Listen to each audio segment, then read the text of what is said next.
let me start by making a very bold statement. You're about to hear something about 9/11 that I guarantee no mind in the entire world has ever conceived before. There are two reasons I can guarantee that. First, I think there's a pretty good chance it's true. Second, I hope it's true. There can't be more of them in this world. Perry is the kind of person who tends to think he's very smart. Always one step ahead of all the sheep who don't dare click on those one weird trick ads.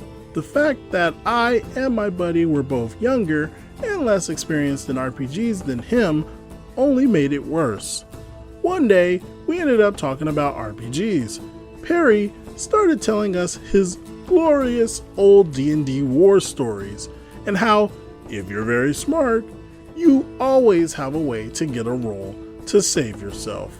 Why, he had been part of a super realistic campaign, and he and his other group did crazy stuff and usually managed to live another day.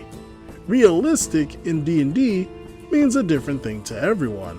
To the DM, it probably meant more lethal.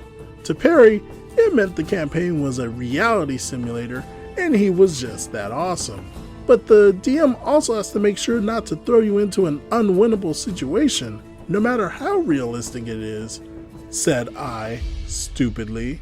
Nope, there's always something you can do, he said with a know-it-all smirk. I mean, some people find themselves in situations that are almost impossible to escape for anyone, I replied. I was thinking of and implying pretty pedestrian stuff. Situations caused by being poor, belonging to a minority, or disenfranchised group of people. Essentially, situations that need the DM to set up series of events to get you out of. There's nothing impossible to escape. You just have to think, he reaffirmed. The look on his face was that of the wisest monkey you have ever seen. Looks can deceive. Try me. Describe something bad but realistic and I'll show you, he said, his expression reflecting the visceral thrill of a ruthless king about to put his doubting inferiors in their place. But also a gentler thing, a deeper thing, the wholesome fatherly satisfaction of a compassionate sage about to teach his children. I even detected in his gaze the bittersweet realization that we would one day surpass him, but remember his teachings. So me and my buddy described a few increasingly bad situations, and he spitballed his way out of them. So I decided to be heavy-handed. The thing that sprang into my mind immediately was 9/11. My thought process was the following. You can pretend your pluckiness can elevate you out of whatever horrible social situation, or that you'll outmaneuver a gunman out to kill you all you want, but surely even he could see that if your amazing powers of perception detect the plane before the inevitable happens, then congratulations, you now have a few moments to make peace with yourself for one last time. Okay, Perry, what if you were in one of the Twin Towers during the attack? That was what my weak brain believed would stump him. I know there were survivors, but didn't think of it at the time. He knew too, didn't matter. Easy, he replied immediately, without changing his expression, giving no indication that what I see as certain death gives him any trouble, completely blindsiding me. I was expecting him to accuse me of being unfair or try to stall or something. For a few fractions of a second, I believed he was a genius all along, and he was about to teach me his mystical art. I was not used to unflinching confidence of someone too stupid to realize he's not a genius. I sat there blinking at him, and it took me a few moments before I could say anything. What? It's easy. How? One last thing before you two learn his secret knowledge. I've never seen a skyscraper up close. I think neither has he. To this day, I may be missing a few ways why what he said was outrageous.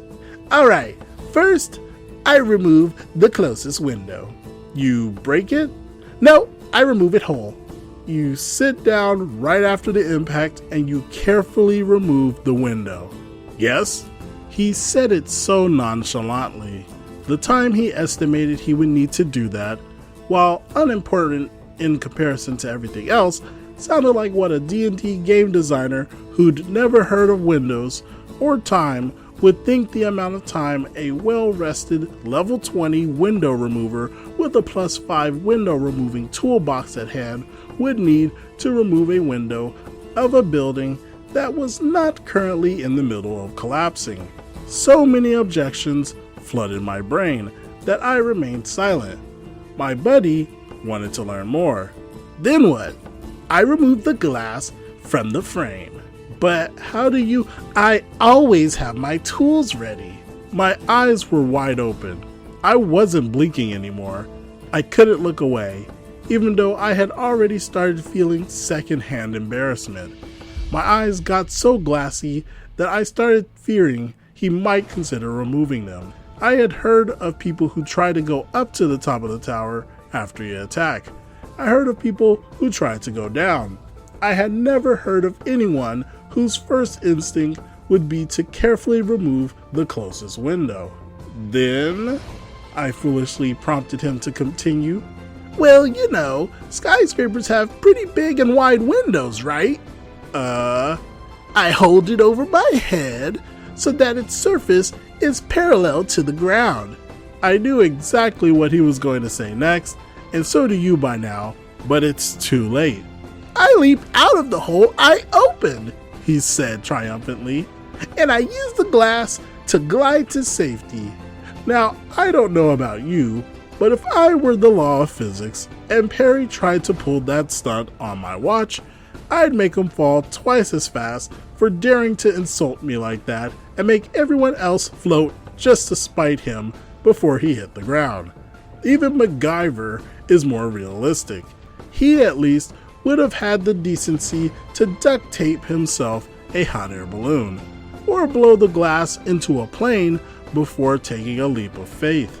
But this guy is just going to pick up a flat piece of glass and fly. Like, seriously? Why do we even have planes if all you need to fly is a somewhat wide piece of glass? I say all that now, but at the time, I said nothing. I couldn't even laugh at him. I stared at him in disbelief, waiting for him to say he was messing with us. He never did. I was so disoriented by what I heard that I don't remember how exactly we handled it, but I'll give you an idea in the form of a question. Have you ever failed to convince someone they can't fly using a window? Thought so.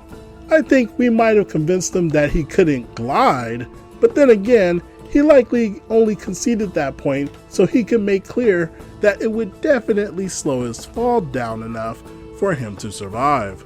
I bet you all know some cool guy who, if only could have been in any of these planes, he would have kicked everyone's butt and saved the day. But I bet you didn't know anyone who would fly off the site by using a window. I can just imagine him having his own one weird trick ad.